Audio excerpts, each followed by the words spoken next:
Yeah, g'day, Bush Camping Tools here. Well, I just thought I'd make this quick video. This is something about Bush Camping Tools, what we do and we don't do on the channel. First of all, most of you that are long-term subscribers or maybe have been with us for a while over the years know that I'm really only producing reviews on quality gear that I use myself. We don't do fails on the channel because I just don't want a backyard or garage full of broken knives or tents with holes in or something like that, or backpacks that the straps have come off and just for the laughs. There's plenty of channels out there for that. But the main thing that I want to talk about on this video is why I don't discuss price. We don't discuss price on the channel because it depends upon this.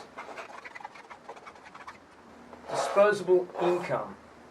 And everybody has a different view of what disposable income is and what it is in reality. Some people don't have a big disposable income, and some people have probably got money, you know, coming out of those places. But anyway, yeah, that's one of the main reasons why I don't discuss it, because I have no idea of the disposable income of my viewers.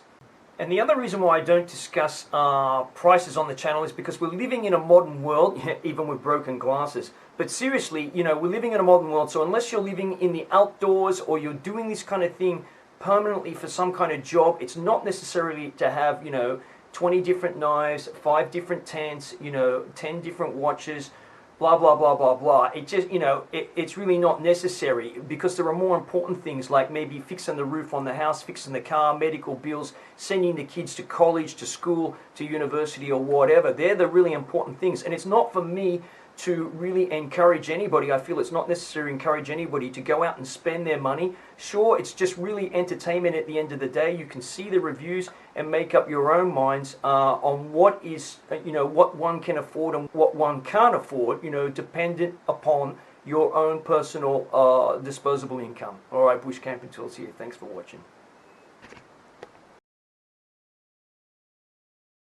One more thing I want to say about when people say it's too expensive. Like, it could be, you know, you go into a car showroom and so, you know, the salesperson comes up to you and says, you know, what do you think about the price? And you say, it's just too expensive, you know. And they will probably turn around, if they're a good salesperson, and say, compared to what?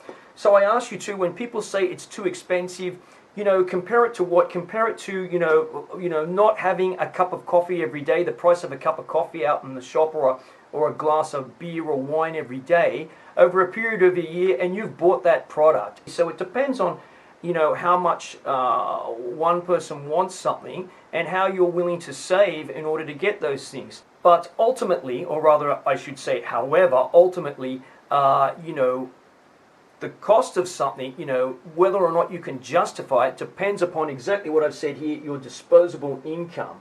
You know, and as I've said already, you know, I have no idea of the disposable income of my viewers. You know, so, you know, I'm not going to suggest and say this is really cheap or really expensive, because what's cheap for me might be expensive for you. What's expensive for me may be cheap for you. So, yeah, that's, you know, finally, you know, that's why I don't mention price on the channel. I merely show you the products, which I think are good quality products, and I think that's the most important thing on the channel. I don't want to do fails. But anyway, yeah, there you go. Bush Camping Tools here. Thanks for watching.